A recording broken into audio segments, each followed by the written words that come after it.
आज हम एक कहानी सुनेंगे, एक ऐसे इंसान की जिसकी पूरी जिंदगी मानो हार और जीत के बीच एक जंग थी। ये सिर्फ इतिहास का एक चैप्टर नहीं है, नहीं, ये हम सबके लिए हिम्मत और कभी हार ना मानने का एक जीता जागता सबक है। तो चलिए अब्राहम लिंकन के इस कमाल के सफर पर चलते हैं और देखते हैं कि हम इससे क्या सीख सकते हैं। जरा सोचकर देखिए, एक आदमी जो अपने बिजनेस में फेल हो गया, एक के बाद एक कई चुनाव हार गया। अरे यहां तक कि लॉ स्कूल ने भी उसे एडमिशन देने से मना कर दिया। मतलब कोई और होता तो शायद कब का हिम्मत हार चुका होता है ना। 100 वजहें थी पीछे हटने की, लेकिन वो नहीं हटे। और बस यही एक बात इब्राहिम लिंकन को सबसे अलग, सबसे खास बनाती है। पर सवाल ये है कि इतनी हिम्मत, इतनी मजबूती आई कहां से? इसका जवाब हमें उनके बचपन में मिलेगा।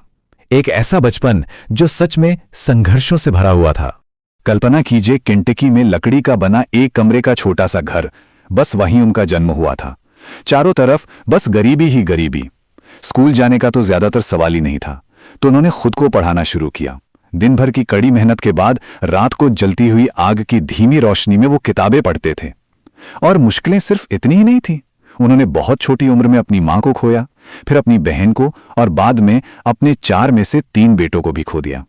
मतलब एक के बाद एक इतने बड़े दुख, कोई भी टूट जाता, और वो टूटे भी पर झुके कभी नहीं।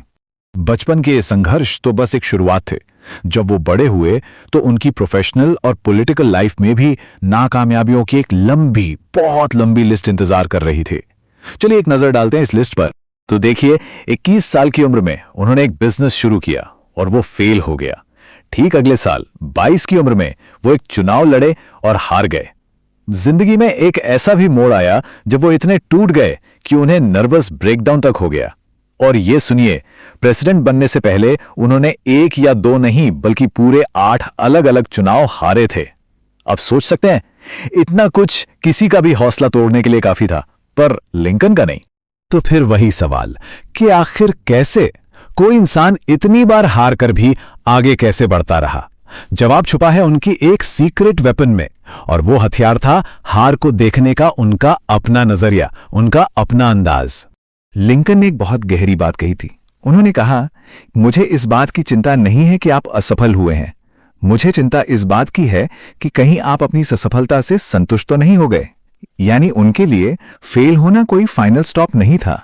नहीं, ये तो बस एक सिग्नल था, एक इशारा कि उठो, अपनी गलती से सीखो और फिर से कोशिश करो, तब तक जब तक जीत ना जाओ। तो चलिए अब देखते हैं कि इसी सोच ने, इसी जिद ने उन्हें आखिरकार कहां पहुंचाया। उनकी कहानी के उस हिस्से पर चलते हैं जिसे हम सबसे बड़ी जीत कह सकते हैं। ये देखिए, उनकी पूरी कहानी का निचोड़ बस इन 2 तस्वीरों में है। शुरुआत हुई केंटकी की एक कमरे वाली लकड़ी की झोपड़ी से, और मंजिल व्हाइट हाउस, अमेरिका के 16वें राष्ट्रपति का पद। यह सफर किसी सपने के सच होने जैसा ही तो है ना?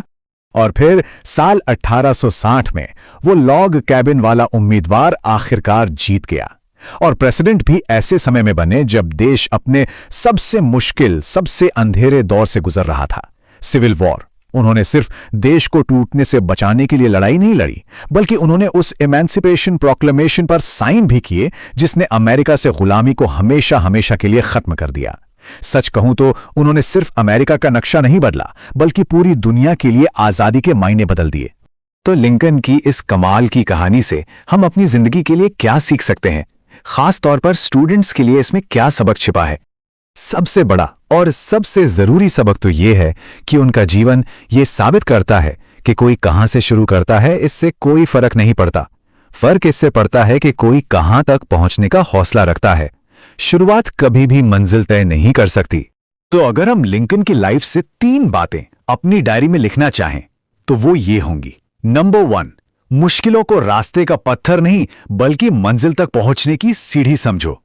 नंबर 2, कभी भी अपनी हार से समझौता मत करो। ठीक है, फेल हो गए, कोई बात नहीं, उससे सीखो और फिर से कोशिश करो। और नंबर 3, हमेशा याद रखो, भले ही चाल धीमी हो, पर जब तक कोई पीछे की तरफ नहीं चल रहा, वो सही रास्ते पर है।